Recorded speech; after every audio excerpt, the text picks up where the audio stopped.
Menguasai kesenian pengambilan keputusan. Dalam sesi ini kita akan menjelajahi proses pengambilan keputusan yang efektif. Kita akan mempelajari berbagai pendekatan, jenis-jenis keputusan, faktor-faktor yang memengaruhi, dan strategi untuk mengoptimalkan proses pengambilan keputusan. Berikut ini pendekatan pengambilan keputusan. Yang pertama, intuitif, bergantung pada insting dan perasaan, cepat tetapi berpotensi bias.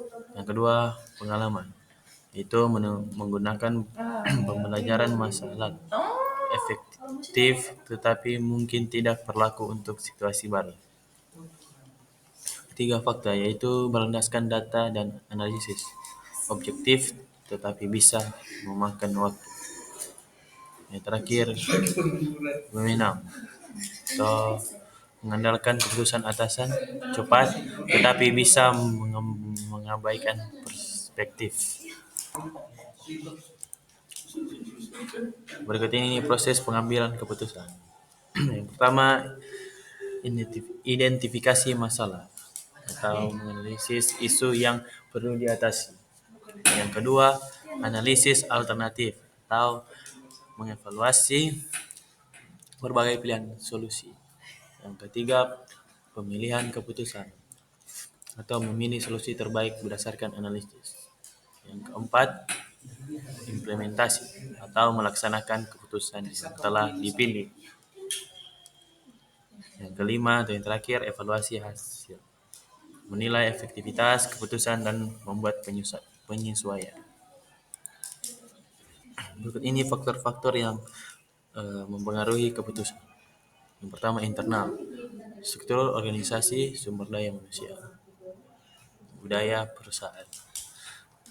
Yang kedua, eksternal, kondisi ekonomi, tekanan sosial, regulasi pemerintah, dan persaingan. Berikut ini adalah contoh kasus pengambilan.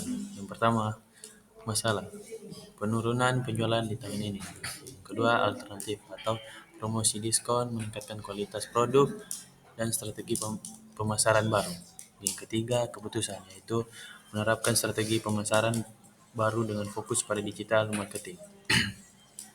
Yang keempat, implementasi, meluncurkan kampanye iklan online, mengoptimalkan website, dan menggunakan influencer.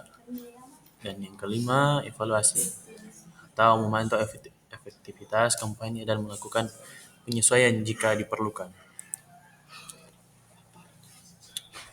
Inilah poin-poin penting.